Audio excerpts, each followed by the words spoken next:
ഏതാനും ദിവസങ്ങൾക്ക് മുമ്പ് നമ്മുടെ ഈ വടകര പട്ടണത്തിലുണ്ടായ ഇബ്രാഹിം ഹാജി എന്ന കോടിക്കണക്കിന് രൂപ നിക്ഷേപമായി ഈ തട്ടിപ്പ് സംഘം സ്വീകരിച്ചു. തിരിച്ചു കൊടുക്കാൻ ഈ തട്ടിപ്പ് സംഘം ഇന്നേവരെ സന്നദ്ധത പ്രകടിപ്പിച്ചിട്ടില്ല. പറഞ്ഞാൽ കോൺഗ്രസും മുസ്ലിം ലീഗും RMPയും കൂടി ചേർന്ന് നടത്തുന്ന വടകരയിൽ കഴിഞ്ഞ കുറെ 1-2 വർഷങ്ങളായിട്ടുള്ളത്. അതുകൊണ്ട് ഞാൻ സുദീർഘമായി പറയുന്നില്ല. അതിനാവശ്യമായ നടപടികൾ സ്വീകരിക്കണം.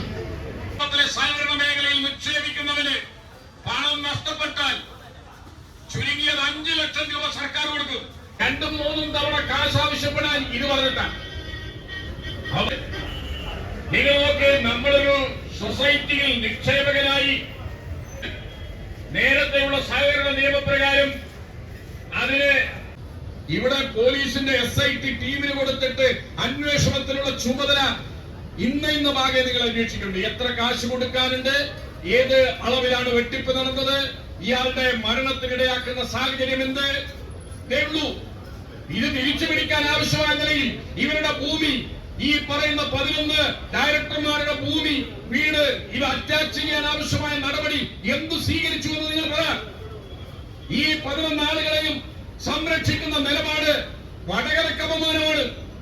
ഒരു കാരണവശാലും ഈ സംരക്ഷിക്കുന്ന UDF നേതൃത്വത്തെ ഈ കേരളത്തിൽ ഇതുപോലെ ഇങ്ങനെ മുന്നോട്ട് വിടാൻ ഞങ്ങൾ സമ്മതിക്കില്ല. വരും ദിവസങ്ങളിൽ വടകരയിൽ വലിയ രൂപത്തിലുള്ള പ്രക്ഷോഭത്തിന് നിക്ഷേപകരെ ആകെ സംഘടിപ്പിച്ചുകൊണ്ട് ഞങ്ങൾ സമരം സംഘടിപ്പിക്കാൻ പോവാൻ. ദിവസങ്ങളോളം തുടരുന്ന രൂപത്തിലുള്ള സമരങ്ങൾ ഇവിടെ സംഘടിപ്പിക്കുകയാണ്. ഇപ്പൊ ഇവിടെ നേരത്തെ സൂചിപ്പിച്ചിട്ടുള്ള ഇത്തരം സൊസൈറ്റികളിൽ തട്ടിപ്പ് നടന്നാൽ നിക്ഷേപകരുടെ സംരക്ഷണം കിട്ടുന്നതിന് ആവശ്യമായ നടപടികളുണ്ട്. ആ നടപടികൾ സ്വീകരിക്കുന്നതിന് ഈ പറയുന്ന സൊസൈറ്റിയുടെ ഭാഗത്ത് വീഴ്ച ഉണ്ടായിട്ടുണ്ടെങ്കിൽ അടിയന്തരമായി ഈ സ്ഥാപനത്തിന്റെ ഡയറക്ടർമാരായിട്ടുള്ള ആളുകൾ അവരുടെ പേരുള്ള സ്വത്ത് അറ്റാച്ച് ചെയ്യണം. എന്തിനാ ഞാൻ മനസ്സിലാക്കുന്നത്, കഴിഞ്ഞ ഒരാഴ്ചക്കുള്ളിൽ ഇതിലെ പല ഡയറക്ടർമാരുടെയും പേരുള്ള സ്വത്ത് മറ്റൊരാളുടെ പേരിലേക്ക് മാറ്റിയിട്ടുണ്ട്. അങ്ങനെയുള്ള രജിസ്ട്രേഷൻ നടന്നിട്ടുണ്ടെങ്കിൽ അത് രജിസ്ട്രാർ മുഖേന ക്യാൻസൽ ചെയ്യാൻ കേരള സർക്കാർ തയ്യാറാകണം.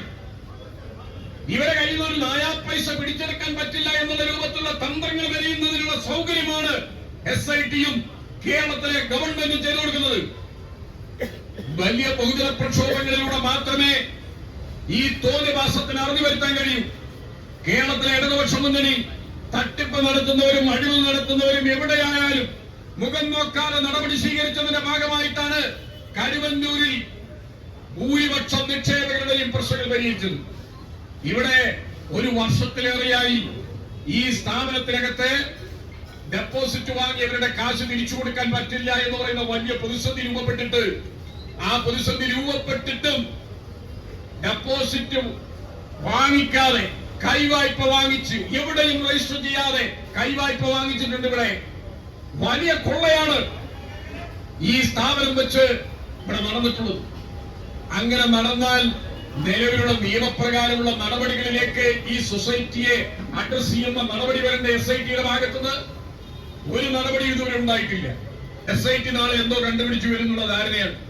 ഞങ്ങൾ സൂചിപ്പിക്കുന്നത് ഇബ്രാഹിം കുട്ടിയുടെ കുടുംബത്തിന് നഷ്ടപ്പെട്ടു പോയിട്ടുള്ള അയാൾ നിക്ഷേപിച്ച പണം മുഴുവൻ അവർക്ക് തിരിച്ചു കൊടുക്കണം.